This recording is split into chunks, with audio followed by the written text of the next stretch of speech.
नमस्कार मित्रों, आज मैं आपको कुछ काम की बातें बताने वाला हूँ ज्योतिष के बारे में, जिसे आप याद करें, ध्यान से सुनें और उसके बाद कोशिश करें कि इसको लाइक करें और शेयर कर सकें।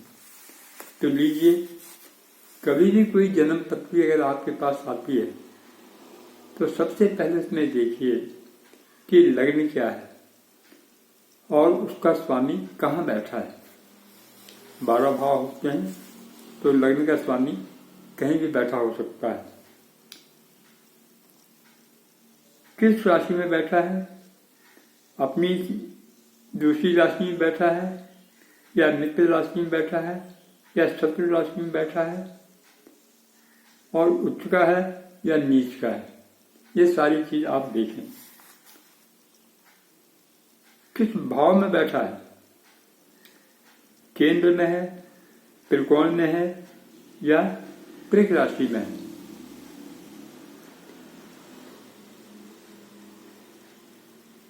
किन ग्रहों के साथ है, कहीं ना कहीं होगा दूसरे ग्रह भी उसके साथ होंगे, तो किन ग्रहों के साथ है, वे उसके दोस्त हैं या सम हैं या शत्रु हैं, ये भी आपको ध्यान रखना पड़ेगा। और ये भी देखना है कि किन ग्रहों से दृष्ट है, कौन से ग्रह उसको देख रहे हैं, वे मित्र ग्रह हैं या शत्रु ग्रह हैं या सम ग्रह हैं, ये भी आपको ध्यान रखना पड़ेगा। अपने भाव से कितनी दूर है, अपने भाव से कितनी दूर है, शुभ है या अशुभ है या त्रिक में बैठा है, कहाँ बैठा है।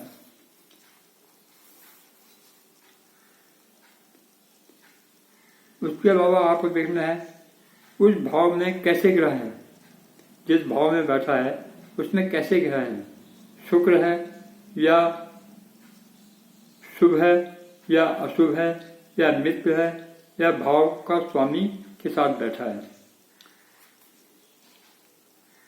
लग्न पर किस भाव के ग्रह की दृष्टि है, ये भी ध्यान देना है कि लग्न पे किस भाव के स्वामी की दृष्टि है, उसके मित्र की है या किसी दुष्ट की है या शत्रु की है या त्रिक भाव के है। भाव का कारक ग्रह कहाँ बैठा है, हर एक भाव के कारक ग्रह होते हैं जिन्हें नैसर्गिक कारक कहते हैं। तो वो उस भाव का कारक ग्रह कहाँ है, केंद्र में है, त्रिकोण में है या त्रिक में है, 6, 8, 12 में है।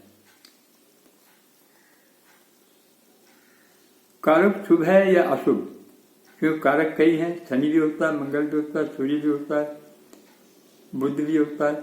तो कारक कौन है, वो 6, 8, 12 का भाव का स्वामी तो नहीं है, और या 6, 8, 12 के भावों के स्वामी से दृष्ट तो नहीं है, ये भी देखना है। दशा किसकी चल रही है, यहाँ दशा की बात आ गई। हमें ये भी देखना है कि भाई दशा किसकी चल रही है, किसी मित्र की है, शत्रु की है, सम की है या दुष्ट ग्रह की है। दशानाथ किस भाव में बैठा है, ये भी देखना है। जिसकी दशा चल रही है वो कौन से भाव में बैठा हुआ है, किस भाव में बैठा है, केंद्र में है, त्रिकोण में है या 6, 8, 12 में है।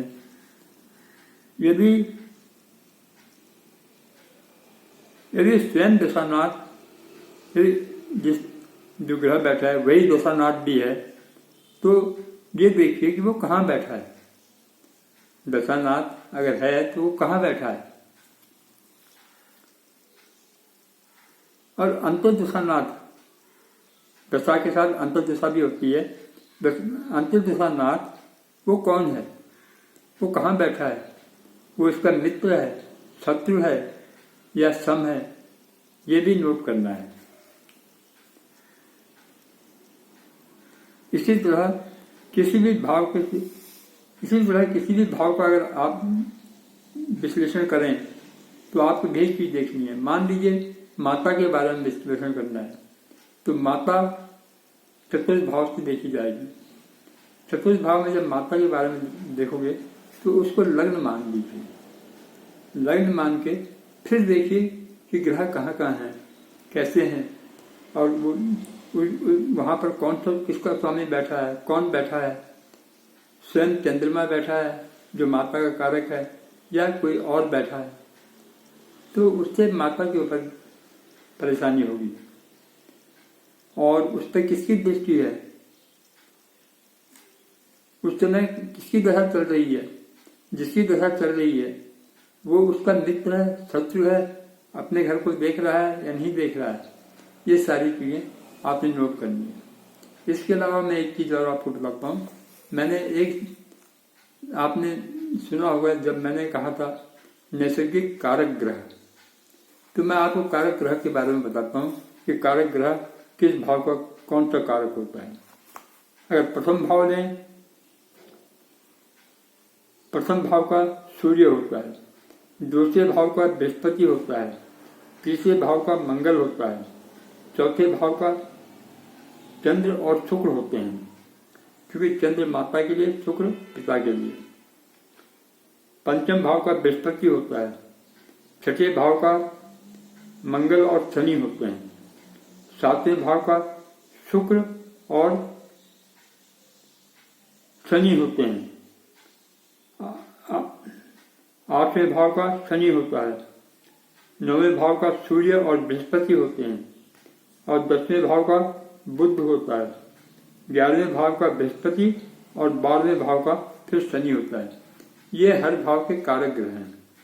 जब कुंडली देखनी हो तो ये भी देखिए कारक ग्रह कहाँ बैठा है।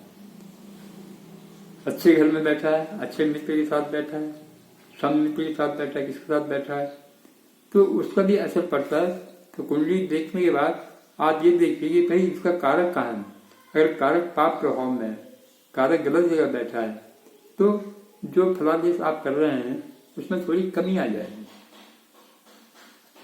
अगर बाकी सब कुछ ठीक है, दशा भी ठीक चल रही है, ग्रह भी अच्छा बैठा हुआ है, लेकिन कारक, उस भाव को कारक, चतुर्थ भाव को कारक चंद्रमा अगर पाप प्रभाव में है, अष्ट है, तो जो फल मिलना है उससे कम फल मिलेगा। इस बात पर ध्यान रखिएगा। आज के लिए इतना काफ़ी है। अब जब मैंने आपको ये सब बता दिया है तो मुझे लगता है कि मैं आपको थोड़ा सा कुछ और भी बताऊं, जैसे दशा कैसे होती है, दशा कैसे निकाली जाती है, ये भी, और किसकी दशा चल रही हो तो क्या फल देगा, ये चीज़ें मैं आपको बताऊंगा। अब इसको आज के लिए इतना काफ़ी है और उम्मीद करता हूँ आप इसको लाइक करेंगे, पसंद करेंगे और शेयर भी करेंगे, जिससे मैं आपको और जोश के साथ फिर से और भी चीज़ें बता सकूँ। धन्यवाद।